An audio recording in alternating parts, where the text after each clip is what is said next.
ভূপেন বৰা বুলি নহয়, এতিয়া আজিৰ তাৰিখত কোনো সনাতন সংস্কৃতিক বিশ্বাস কৰা মানুহ, ভাৰতৰ ৰাষ্ট্ৰীয়তাবাদক বিশ্বাস কৰা মানুহ কংগ্ৰেছ দল বা আজিৰ যিকেইটা বিৰোধী দল আছে সেইকেইটাত থকাৰ পৰিৱেশ নাই।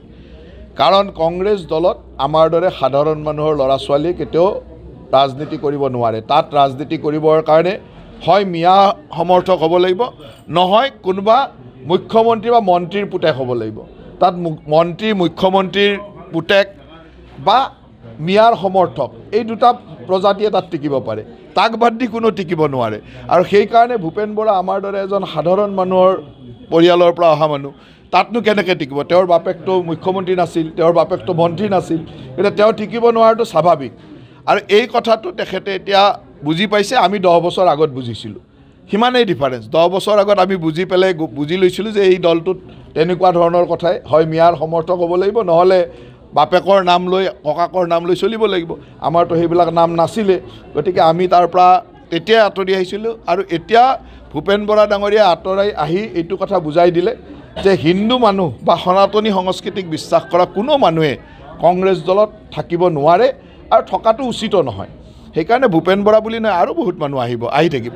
কোন আহিব সেইটো আৰু নহালৈকে কোৱা উচিত নহয়, কিন্তু তাত যে থাকিব নোৱাৰে সেইটো সঁচা কথা। তাত থাকিবৰ কাৰণে মন্ত্ৰী মুখ্যমন্ত্ৰীৰ পুতেক হ'ব লাগিব বা মিয়া হ'ব লাগিব বা মিয়াৰ সমৰ্থক হ'ব লাগিব।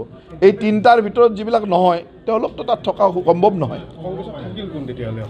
মিয়াবিলাক মিয়া থাকিল, আৰু যিসকলৰ বাপেক মুখ্যমন্ত্ৰী আছিল, ককাক মুখ্যমন্ত্ৰী আছিল, বাপেক মন্ত্ৰী আছিল, তেনেকুৱা মানুহবিলাক থাকিব পাৰিব। কাৰণ তেওঁলোকেতো একদম চেণ্ট্ৰেলৰ পৰা মানে ব্লু ব্লাডটোৱে চিনি পায়।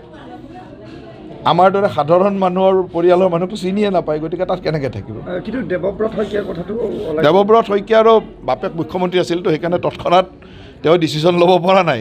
কিন্তু তেওঁ বহুত বেইজ্জত হৈছে, বহুত অসন্মান হৈছে তাত।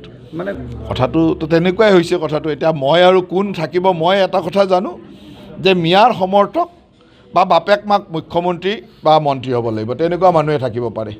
তাত বাহিৰে বাকী থাকিব পাৰে বুলি মই নাভাবোঁ। প্ৰথম কথাটো হ'ল যে তেওঁৰ পাকিস্তানৰ লগত এনেকুৱা লিংক থকা মানুহটো বিজেপিয়ে লোৱা বহুত কষ্টকৰ।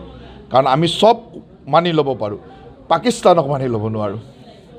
চব মানি ল'ব পাৰিম যে ঠিক আছে দলত থাকোঁতে কিবা বেলেগ কাম হৈছে, কিন্তু পাকিস্তানৰ লগত সম্পৰ্ক ৰখা, পাকিস্তানৰ চোৰাংচোৱাগিৰি কৰা মানুহটো আমি মানি ল'ব নোৱাৰিম, সেইটোতো আৰু অসম্ভৱ কথা এটা।